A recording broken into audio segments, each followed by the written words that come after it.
భక్తులారా, ప్రేమ స్వరూపులారా, నన్ను చూడాలని ఎంతో కష్టపడి ఎంతో దూర ప్రదేశాల నుండి నా సద్ధర్మ సాధన నిలయానికి వస్తున్నారు. మీరు ఇచటకు రావడం నాకు చాలా సంతోషంగా ఉంది. అయితే నేను ముఖ్యంగా చెప్పేది మీరంతా చక్కగా శ్రద్ధతో విని విచారణ చేయండి, ధ్యాన సాధన చేయండి, బ్రహ్మానుభూతిని పరమానందమును పొంది తరించండి. ఈ శరీరం ఎప్పటికైనా పోయేదే, ఇది అందరికీ తెలిసిన విషయమే. అయితే ఎల్లప్పుడూ మీ హృదయం దైవభక్తితో నిండి అహంకారమును హరించి స్వార్థాన్ని విడిచి రాగద్వేషాల రతితమై ధర్మవర్తనులై ప్రేమ స్వరూపులుగా పరోపకార బుద్ధి కలిగి ఉండాలి. తోటి మానవులను సేవించడమే భగవంతుణ్ణి సేవించడం.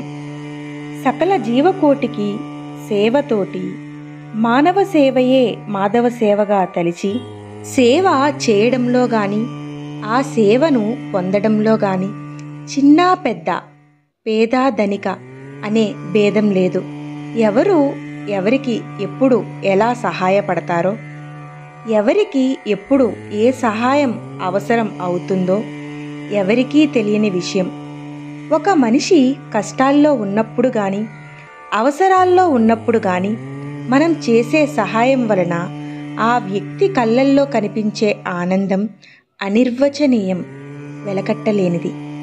గొప్పలకు పోకుండా ఏమీ ఆశించకుండా చేసే సేవ వలన పొందే ఆనందం, తృప్తిలో మనకు ప్రశాంతత, నిర్మలత్వం లభిస్తుంది.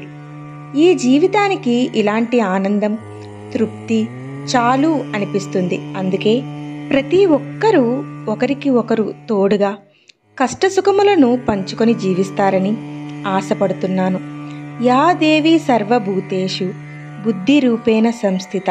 నమస్తస్యై నమస్తస్యై నమస్తస్యై నమో నమః.